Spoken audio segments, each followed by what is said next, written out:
Why is it that we lose the faith and the will of our childhood? I've been around kids a long time that are sick. I've been in 25 years with the Children's Miracle Network and my own foundation for 20 years and spent a lot of time in children's hospitals, seeing Katie and Banner Children's Hospital in Mesa. And I'm always inspired. That's probably why I go back, selfish. Because I can't believe how much kids face and don't think twice about it, and how much they overcome because of that. And I just think to myself, how did I grow up? What did I go wrong? And trying to recapture our childhood, I think there's something to be said. And I think that's why Max and Linda and all of us really here tonight have a desire to, because the hardest thing, I think, there's a lot of tragedies in the world. We see them all the time. They're brutal. But I think the one that really gets us the most is when kids are hurting. And I think that's probably because kids are so innocent and their own beauty. And I think that's why probably Max and Linda and myself, Max has been a long supporter of the Forever Young Foundation, and so we're friends. And I'm here as a friend of Camp Soaring Eagle. Max told me about the dinner. He said he'd like me to come. I go, Max, it's the fall, weekends, NFL, probably not going to be good for me. But if you know Max, too bad for you. You're here. And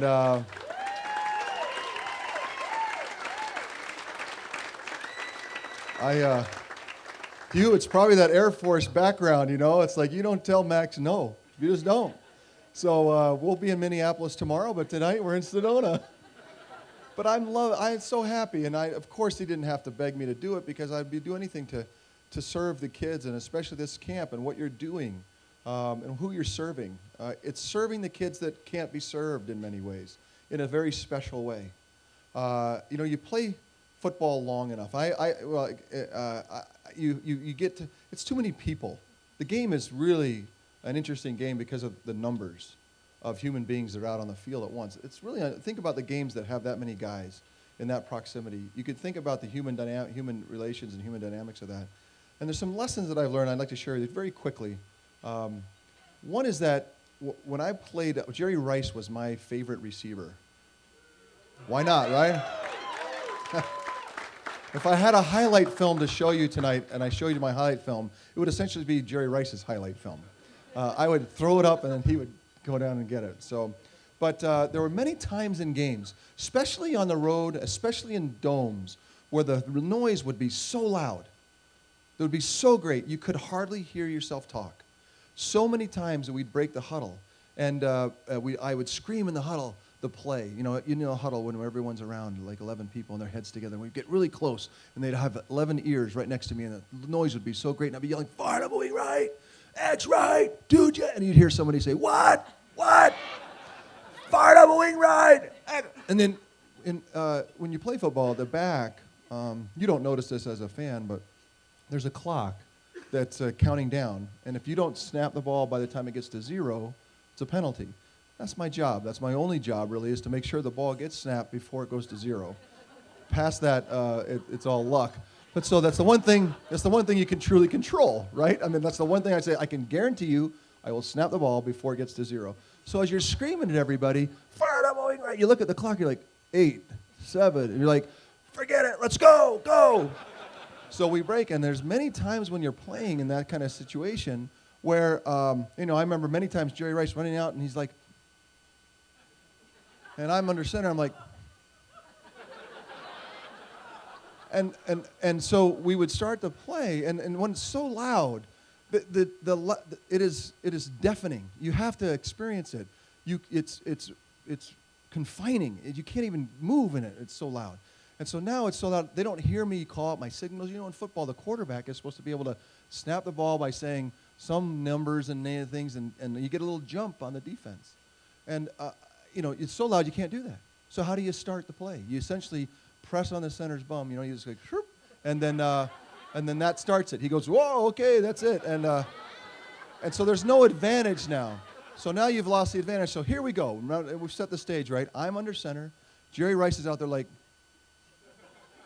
I'm telling him, and now here we go, right? And here's the greatest athletes in history paid millions of dollars to do one thing: kill me, right?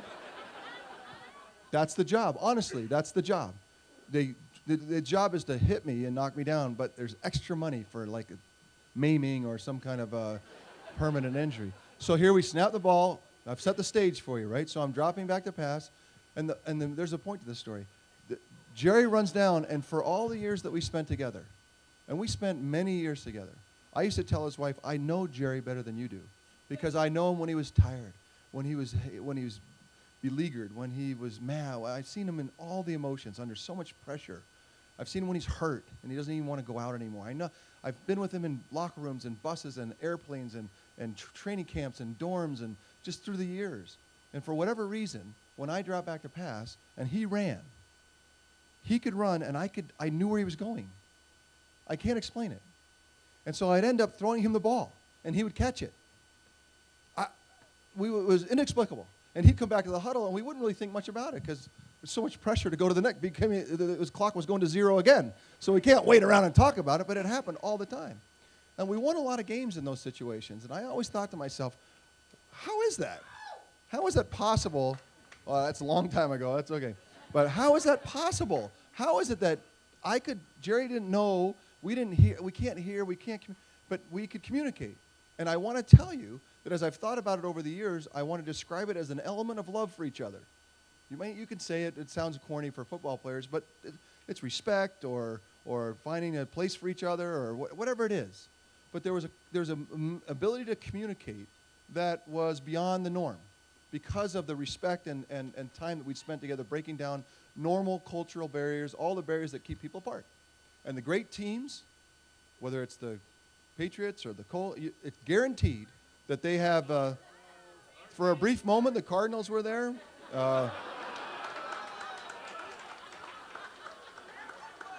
It's just a joke. It's just a joke. My best friends is Kurt Warner. We can joke about, it's an old Air Force thing. You joke about the people you love the most, right?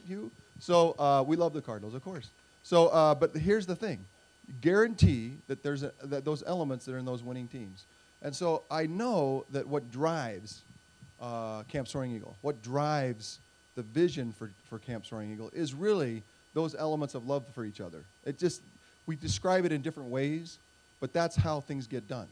And the other way things get done, and I don't know if you've noticed how tall I am, but I'm kind of standing up high, but I'm about 6 feet.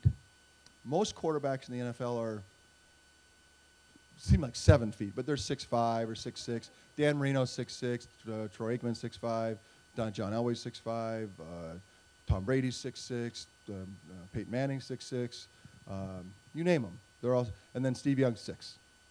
Not 5 something. That's guaranteed, right? But very short for quarterbacks. And so a lot of times I would drop back to pass, and a lot of times I would. If you ever watched me play, I kind of was going like this a lot, right? Because I couldn't see. It was like there's so many big guys in front of me. It's not fair. I can't, the taller guys, they see over and, right there. And I'm like, I can't, hey.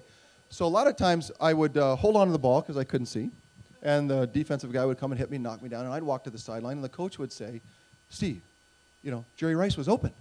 Why didn't you throw him the ball? And I would say, couldn't see him, right? Couldn't see him.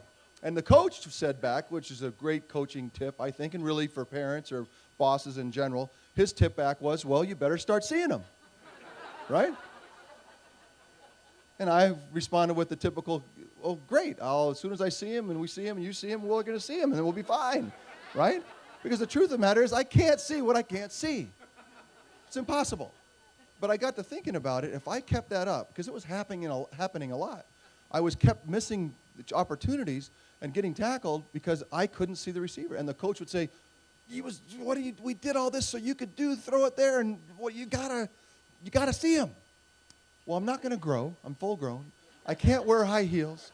I can't wear springs. I can't ask, it's like everybody, please get down in front, so I can look. I can't ask everybody to kneel. I mean, it's not going to change.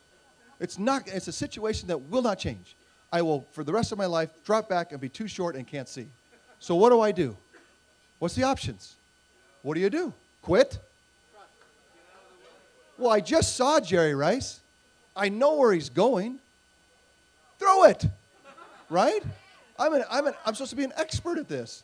And so what I started to do, and the first few times I did it, I actually closed my eyes. I'm like, right there, you know? I can't see him anyway. This is a metaphysical process of learning to throw the ball blind. It's a beautiful thing. Over the years, I perfected it because I had to. What do you need to have in you to be able to throw the ball blind? You have to have faith. It's the perfect example. That's why football's so perfect. For anything in life, football will tell you what is so important. You have to have vision, even though you're blind. Fair enough? Max, Linda? Not that they're blind, but you have to have the faith to have a vision to see what's possible. Because you think this stuff just happens? Does anything great just happen? Nobody great just happens, and no thing great just happens. There's always a backstory that is struggle and strife and toughness and vision. And we're going to believe and we're going to make this happen. And so we applaud you. We really do for your ability to have the vision to do this, to serve these kids. And so at the bottom of my heart,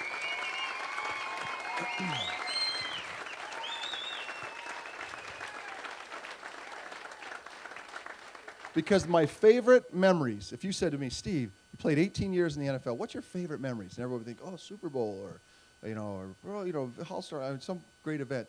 No, the memories that I vividly, that I can't get out of my mind, are those plays that I actually threw the ball blind. Because no one else cared. Jerry Rice didn't care. Just hit it here. Just throw it here, you know.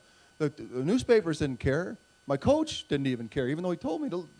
The truth is, I remember them because of what I had to do to actually grow. And so those times, one of my favorites in the Atlanta Falcons, late in the game, in Atlanta, late in the season, if we win, we go to the playoffs. If we lose, we go home.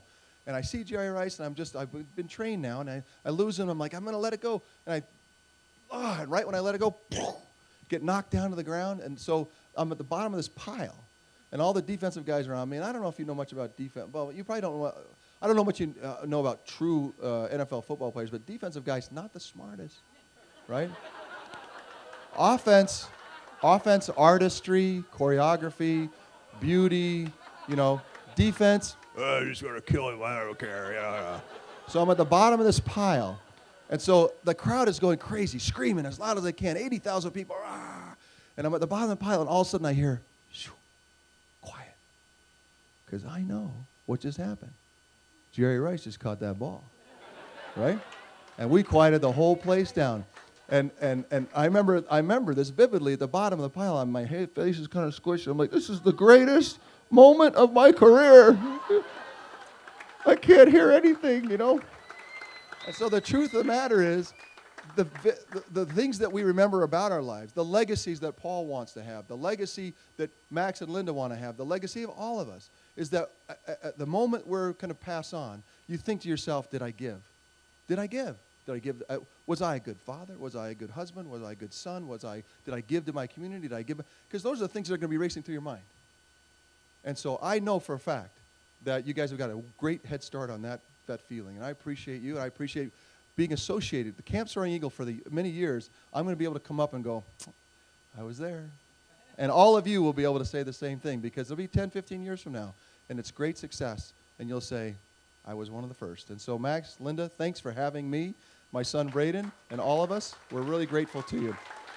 And I want to remind you one last little tidbit before I end.